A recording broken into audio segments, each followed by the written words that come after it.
Let's take a look at an example of a mechanism explorer problem. What's neat about assigning these problems is they are randomly generated, so the students, each student is getting their own problem. And in this case, it's an example of a proton transfer. So I'm going to need to draw two curved arrows, and the correct curved arrow tool is already selected with the two electrons.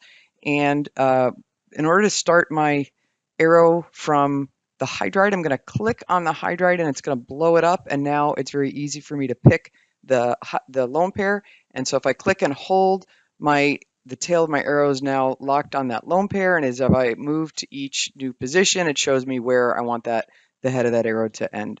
And so it's going to go to the proton, and it's showing a dotted line for where that bond is going to form. There's actually a couple different modes for the arrow. So if I click on the arrow, it shows just the arrow. If I click again, it goes to the mode where the dotted line is shown.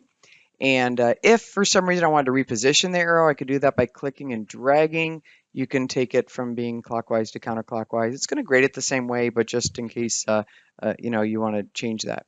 The second curved arrow is going to start from this bond, and so again, just by by clicking anywhere, pointing my arrow, hovering the mouse over anything, it's going to highlight that. So when I highlight this OH bond, I'm now going to click and drag to where I want those electrons to flow, and I'm going to put them onto the oxygen. Again, if I wanted to move that for some reason, I could do that by clicking and dragging.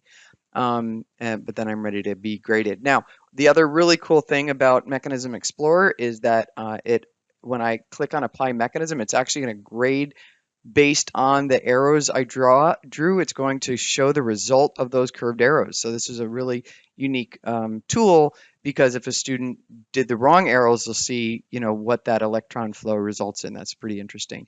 It gives us an opportunity to review some more examples if they want to review this topic some more, or they can just copy this code and enter that into Wiley Plus to get credit for the problem.